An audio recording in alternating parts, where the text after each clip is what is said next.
Meet Jake and Marcus. They are the exact same age, they both earn $85,000 a year, and they just closed on identical $300,000 starter homes. Right now, their financial profiles are mirror images. Their net worth, their debt-to-income ratio, and their exposure to risk are completely tied. But almost immediately, a specific kind of pressure sets in. Friends start asking when they plan to move to a better school district. Real estate culture pushes the idea that a starter home is a temporary stop on the way to the real prize. Viewing that first set of house keys as a stepping stone, rather than a permanent asset, creates a psychological blind spot. The modern banking system is built entirely around exploiting that blind spot. Fast forward 7 years. Statistically, this is the exact window when the average American feels the itch to upgrade. Jake follows the standard playbook. He takes the equity he's built, rolls it into a down payment, and signs a new mortgage for a $650,000 forever home in a more prestigious neighborhood. Marcus stays put in his starter home.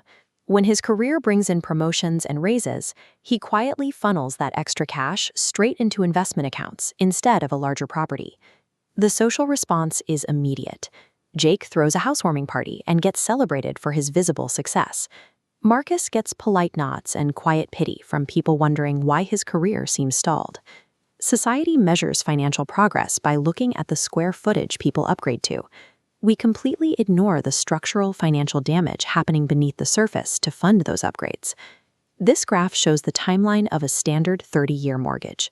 Banks deliberately front-load the interest. For the first decade, your monthly payments are mostly feeding the bank's profits, chipping away at only a tiny sliver of the actual principal you owe. It takes about 7 years to reach the point where a meaningful chunk of your payment finally starts hitting the principal. That is precisely the moment Jake decided to sell. When Jake signs that new paperwork, he triggers the amortization reset. He is thrown right back to year 0 on the interest curve. Only now, the total debt volume is massive. All of his momentum is wiped out. This dynamic is intentional. The entire modern mortgage industry relies on people constantly restarting their interest clocks before they ever reach the back half of the loan. The pursuit of the forever home keeps you on a treadmill. You end up permanently renting money from the bank, covering massive interest charges while building virtually zero real equity. The damage extends far past the mortgage payment. Jake's larger property comes with higher property taxes, doubled insurance premiums, and steeper maintenance bills. His required monthly baseline to survive increases by a full $1,000. Then the psychological cascade hits. You put old furniture in a huge new living room and it looks wrong, so you buy a new couch. The car in the driveway looks out of place, so you upgrade that too. One expensive purchase demands another to match the new aesthetic. This scale shows a harsh mathematical rule called the obligation multiplier.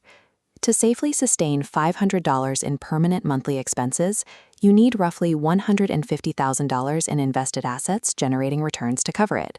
When Jake adds $1,000 of new monthly carrying costs to his life, his portfolio now has to grow by $300,000 just to keep him at break even.